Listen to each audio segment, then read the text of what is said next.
میگذرد مادرای قیامتی والله سفر سخت در پیش داره، خیلی مسئولیتی وزنین در پیش داره. والله همون خدایی که بار اول زنده من کرد باز میمیرانه، دویم باره برای پرسیدن و جواب گرفتن زنده میکنه. برای اون تیاری بینه، نمازاتان خانه میلش کار کنه، از لباسای اسلامی از حجاب اسلامی رعایت کنه، مغرور این رنگ و بار دنیا نشوه. والله مرگ آمد همش بکار نمیره. خدا خواهد میرزالی را امشب دختر کاش 2 رکعت نماز خانه خاره قیامتی، بعد از خفتن 2 رکعت نماز خانه سوره کلیار یک بار سوره قل هو الله ثواب شه بروح میرزالی هدیه کنه. خدایا امشب خیلی شب سخت های. الان میرزالی به همسایه های روپرو مشکون ها را دیدگی نیست.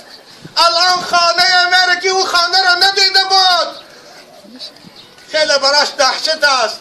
2 رکعت نماز خانه ثواب شه بخشه، والله روحش از شما خرسه. از این گریه فایده نیست، خدا عذاب میکشه اما اون ناراحت میشه از گریه شما. رسول اکرم ده المیت یعذب بما نیح علیه، خدا میت در قبر عذاب میکنه به گریه های بی محل. میلش آبی دیده ریزه، ملایم گریه کنه اما صدای بلند نکنه. خیره قیامتی این دوستی است من برای شما میگم. انشاءالله روحش از شما خرسم میشه. این شب 2 رکعت نماز خانه من رمضان مبارک قریب که نیست شد ایستاده به پاکی گیره. خدا خواه فردا برای شما حیاتی که آخرش گریه نداره جنت های، حیاتی که آخرش بیماری نداره جنت های، حیاتی که آخرش مرگ نداره جنت های، حیاتی که آخرش کمبغلی نداره جنت های. این دنیا حال تا معلوم است چیست.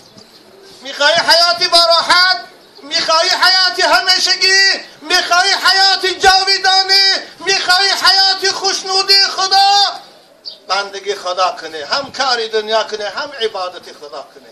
رسول اکرم گفتن ولنصیفها علی رأسها خیر من الدنیا و ما فیها. یک روی مالی که خدا برای زنهای مؤمنه در جنت آماده کردن، اگر امروز باشه در اوکسیان انگلیسا بیارد همه دنیا رو تریلیاردهاش قیمت یک روی مالی او رو نداره.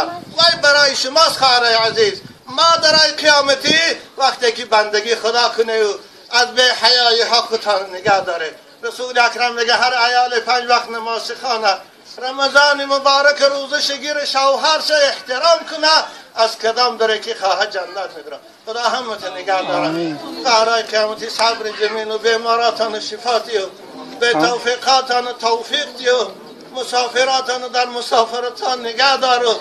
ماه مبارک رمضان سبب خلاصی همین ما و شما از آتش دوزخ کردن، ماه رمضان سبب در آمدن بهشت جاویدان کنه. رمضان میرزالی را خدا صبر جمیل دختر کاشی کرد. آمین.